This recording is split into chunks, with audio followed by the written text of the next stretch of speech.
First, a set of n equal resistor of RH are connected in series to a battery of EMF E and internal resistance R। बच्चों हमारे पास n times of R resistance है, अगर series में है तो पता ही है n into are करेंगे तो NR हो जाएगा।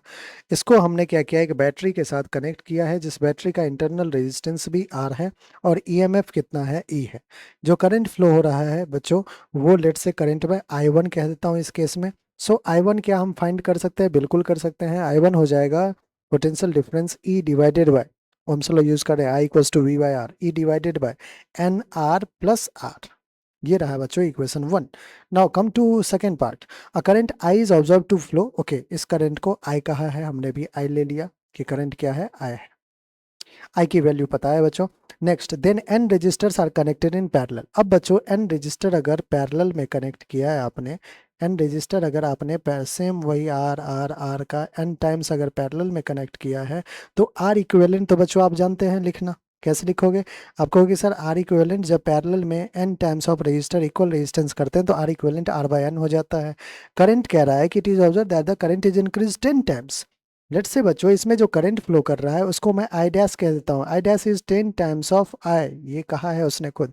क्या हम करंट इस सर्किट में जो फ्लो कर रहा है फाइंड कर सकते हैं, बिल्कुल कहोगे। पोटेंशियल डिफरेंस होता है I is equals to E upon R, और आर क्या है बच्चों, ध्यान से देखिएगा, R by N plus R है। कहोगे सर प्लस आर कहाँ से आ गया, बच्चों इस पूरे कॉम्बिनेशन को आप एक बैटरी के साथ कनेक्ट कर रहे हो जिसका इंटरनल रेजिस्टेंस भी आर है और ईएमएफ ई है।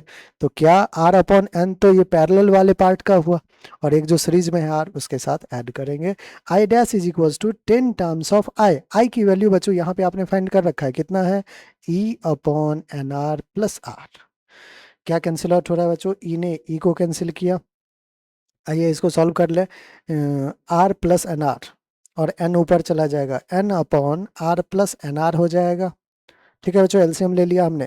यहाँ पे आ जाएगा is equals to 10 divided by, R common ले ले गया, एन प्लस वन हो जाएगा। सिमिलरली बच्चों अगर ध्यान से देखिए एलएचएस में भी आर कॉमन ले लीजिएगा तो एन प्लस वन हो जाएगा, which is equals to 10 upon R common ले लिया एन प्लस वन। कहोगे सर डिनोमिनेटर दोनों का एक दूसरे का कैंसिल आउट हो रहा है, तो एन की वैल्यू हमारा कितना आ गया, 10।